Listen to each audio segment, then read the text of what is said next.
Good morning, dear students. Yesterday, I told you till question number 8, and today I will give you from the answer 9. What is the principle of pinhole camera? And state the three characteristics of the image formed in the pinhole camera. The principle of pinhole camera is rectilinear propagation of light.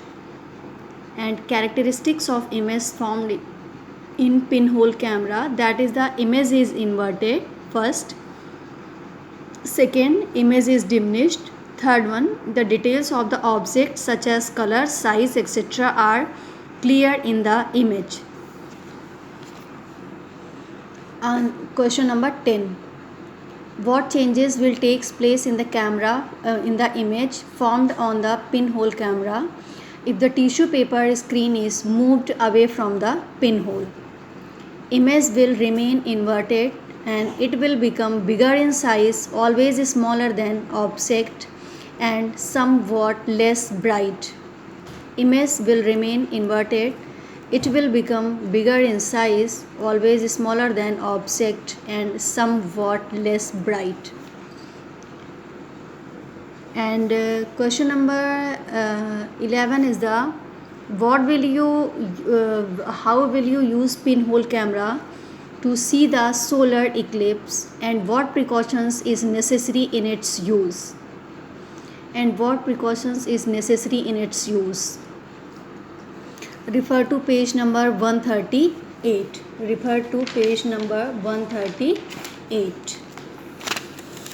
You have to write from here answer 11. The time at which solar eclipse is going to takes place is widely advertised in media just 15 minutes before the start of the solar eclipse. Fix your pinhole camera in the direction of sun and cover it with black cloth. Lifting the black cloth from the side screen, obtain the image of sun, and it will be a bright circular spot on the screen, and watch this image when solar eclipse starts. You will notice that circular image of the sun becomes crescent, less bright, and then disappears. It again reappears as crescent and gradually grows in size and finally becomes bright circular spot. And what is the precautions? Never see the sun directly or during solar eclipse. It is very harmful for the eyes and can cause blindness. This is the answer 11 from here to here. Now question number 12. Question number 12 is the state three conditions for the formation of a shadow. State three conditions for the formation of a shadow.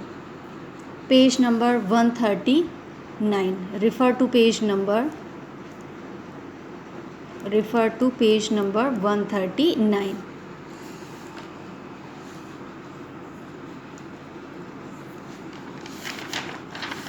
What are the state three conditions for the formation of a shadow? Three conditions for the formation of a shadow. Answer 12. Conditions for the formation of a shadow: there must be a source of light. Second, there must be an opaque body to obstruct the light. And third one, there must be an opaque screen to receive the shadow, as it cannot be formed in air which is transparent in nature. There must be an opaque screen to receive the shadow, as it cannot be formed in air which is transparent in nature. This is the answer 12. And now answer 13. How is the shape and size of a shadow affected if colored light is used instead of white light?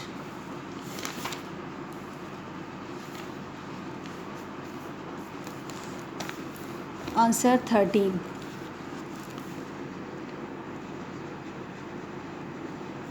Since the shape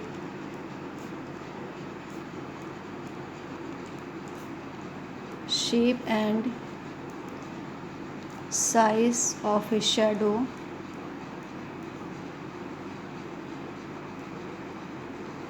do not depend on the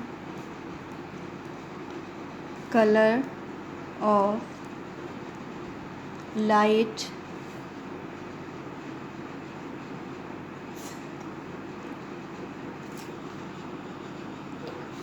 see the shape and size of the shadow is affected.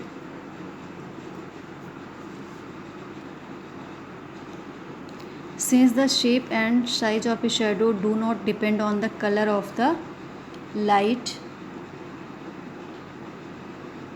the shape and size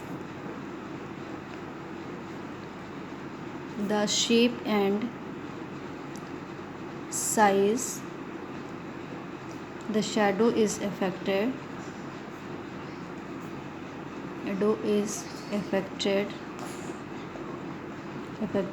if we use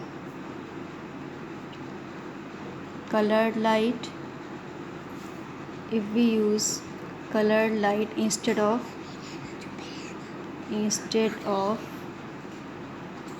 white light.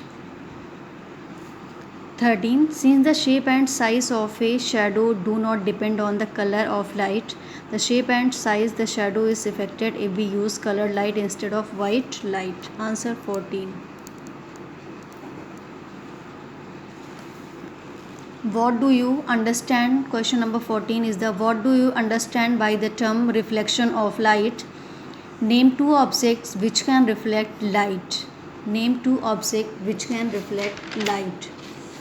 Answer 14. The phenomena due to which a beam of light bounces off the surface of a bright polished surface in some other direction is called reflection of light.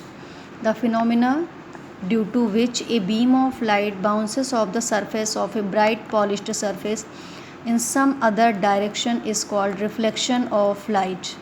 Example: mirror and stainless steel. So this is all about answer 14 and chapter 11 light, shadow and reflection completed.